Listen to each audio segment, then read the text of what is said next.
नमस्कार दोस्तों, मैं CA Manoj Jain. Income tax की रिटर्न फाइल करने के बाद में अगर हमें किसी चीज़ का वेट होता है तो वो होता है इंटीमेशन अंडर सेक्शन 143।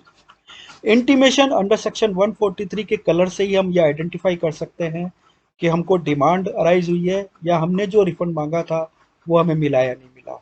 अगर इंटीमेशन 143 लाल कलर में आती है तो डिमांड आ गई, हरे कलर में आती है तो आपको रिफंड मिल गया, और नीले कलर में आती है तो आप ये समझिए कि आपकी रिटर्न एक्सेप्ट हो गई है। ना तो उसमें कोई डिमांड है और ना ही कोई रिफंड मिला है आपको।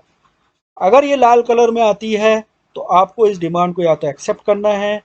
एक्सेप्ट करते हो तो आपको अपनी रिटर्न रिवाइज करनी होगी। उसमें आपको ये बताना है कि कितनी डिमांड से आप एग्री करते हो, कितनी से डिसएग्री करते हो। डिसएग्री करते हो तो उसका रीज़न आपको बताना पड़ेगा। फ्रेंड्स, इसकी एक टाइम पीरियड होती है। मार्च 2022 तक की जो इंटीमेशन है वो मैक्सिमम दिसंबर 2023 तक आएगी। कभी कभी ये होता है कि ये इंटीमेशन नहीं आती है। अगर आपका रिफंड नहीं है तो आपको घबराने की कोई ज़रूरत नहीं है। अगर आती है तो वेल एंड गुड, नहीं आती है तो वेल एंड गुड। अगर डिमांड नोटिस आता है तो उसका रेस्पॉन्स कृपया करके 15 दिन में दे दीजिए। फ्रेंड्स, मैं अभी आपको एक लाइव केस बताऊंगा जिसमें एसएससी ने इतना बड़ा ब्लंडर किया कि वो मेरे पास आया है और हमारे पास में अभी कोई ऑप्शन ही नहीं रहा। दो दो बार रिटर्न उसने रिवाइज कर दी और अपना सारा काम खराब कर दिया। लाइव अभी हम देखेंगे फ्रेंड्स। सो एक चीज और मैं आपको बताऊंगा। अभी हम इनकम टैक्स पोर्टल पर चलते हैं, वहां पर मैं आपको एक डिस्प्ले करता हूं। मैं लॉगिन कर लेता हूं इनकम टैक्स पोर्टल। फ्रेंड्स, ये मैंने अपना इनकम टैक्स पोर्टल लॉगिन कर लिया। उसके बाद में ये जो डैशबोर्ड आता है ना, ये ग्रीन टिक आप देख रहे हैं। अगर आप इस एसएससी का देखेंगे, इसने रिटर्न फाइल करी 18 जुलाई को। रिटर्न वेरीफाई भी हो गई 18 जुलाई को। बट अगर आप देखें तो 2 महीना हो चुका है और रिटर्न प्रोसेसिंग में आई नहीं। फ्रेंड्स, इसका क्या मतलब है?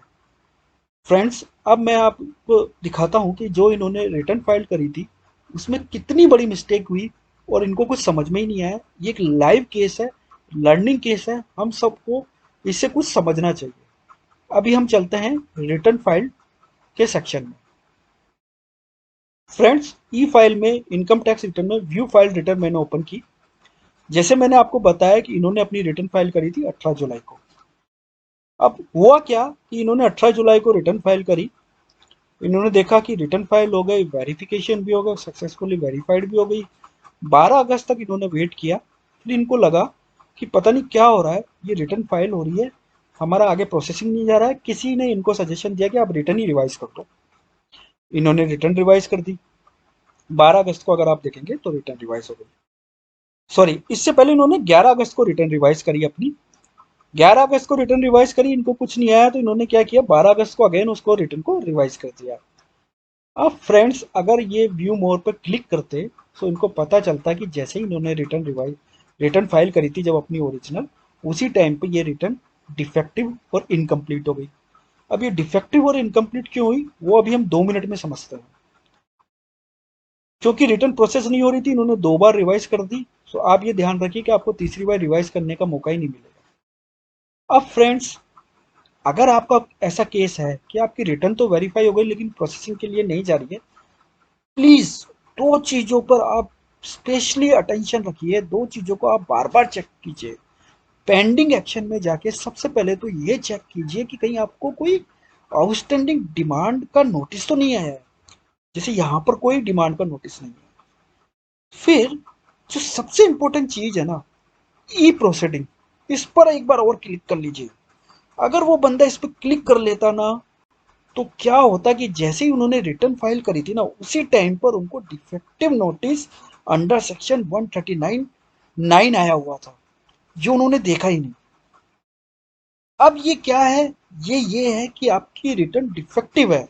डिफेक्टिव का मतलब इन्होंने बताया हुआ है इसके अंदर कि भैया 26 AS में जो अमाउंट दिख रहे हैं और आप जो अपनी ITR 1 फाइल कर रहे हैं उसमें दिन रात का डिफरेंस है। फॉर एग्जाम्पल, 26 AS में दिख रहा है 10 लाख, इन्होंने दिखाया 6 लाख। उसके ऊपर से एटीसी की डिडक्शन, एटीडी की डिडक्शन, HRA सब कुछ क्लेम कर लिया। तो वो कुल मिलाकर, और अपार्ट फ्रॉम दैट इनकी अदर सोर्सेज की इनकम भी थी, उसको भी इन्होंने जीरो कर दिया। सो कुल मिलाकर जो इनको टैक्स पे करना था उसकी जगह इन्होंने 10 लाख पर जितना भी अपना टैक्स जो टीडीएस कटा था उसका सारा रिफंड क्लेम करने की इन्होंने ट्राई किया। सो वो रिटर्न क्या है, on the spot he defective हो रही थी। और फिर सबसे बड़ी बात, इन्होंने उसको 2 बार रिवाइज कर दिया, इसका कोई रेस्पॉन्स नहीं दिया। फाइनली 1.5 महीने बाद में ये हमारे पास आए। हम लोगों ने जब ये चेक किया और उनको बताया तो उनकी रातों की नींद उड़ चुकी थी। उन्होंने हमको यही बोला कि भैया मेरे को कुछ रिफंड नहीं चाहिए, आप बताइए कि करेक्ट रिटर्न कैसे फाइल करें। हमने जिस पर्सन से रिटर्न फाइल कराई थी उन्होंने हमको यही बोला कि आपका सारा टीडीएस आपको मिल जाएगा, कोई प्रॉब्लम नहीं आएगी। फ्रेंड्स यहाँ पर 2 बार ऑलरेडी रिटर्न रिवाइज हो गई थी। सो इस केस में इन्होंने एक्स्ट्रा 20,000 रुपीज का टैक्स भरा जो कि एक जेन्युइन था, इनको वो भरना ही था क्योंकि इनकी अदर सोर्सेज की इनकम आ रही थी। वो 20,000 का इन्होंने एक्स्ट्रा टैक्स भरा। फिर हम लोगों ने इस जो नोटिस आया उसको एग्री किया क्योंकि हमारे पास में रिवाइज रिटर्न भरने का ऑप्शन नहीं आ रहा था। तो यहीं पर हम लोगों ने जो चालान हमने एक्स्ट्रा डिपॉजिट कराया उसकी पूरी डिटेल लिखी और इस रेस्पॉन्स को सबमिट किया। सबमिट करे हुए लगभग लगभग 4-5 दिन हो चुके हैं लेकिन अभी तक कोई रेस्पॉन्स नहीं आया है। बट अगर ये 15 डेज में इसका रेस्पॉन्स नहीं देते तो हो सकता था इन्हें 200% की पेनल्टी लग जाती। तो फ्रेंड्स, अगर आपने ऐसी गलती की हुई है और आपकी रिटर्न वेरीफाई हो गई है बट वो प्रोसेसिंग में नहीं जा रही है तो 101% श्योर है या तो आपको डिमांड का नोटिस आया होगा या फिर ई प्रोसीडिंग में आपके लिए फॉर योर इंफॉर्मेशन और फॉर योर एक्शन करके कुछ ना कुछ पेंडिंग एक्टिविटी रह गई होगी। उसको प्लीज़ देखिए और अपनी ई फाइल रिटर्न में व्यू मोर करके सब चीज़ देख लीजिए कि रिटर्न सक्सेसफुली ई वेरीफाइड के बाद में कहीं वो डिफेक्टिव या इनकम्प्लीट तो नहीं है।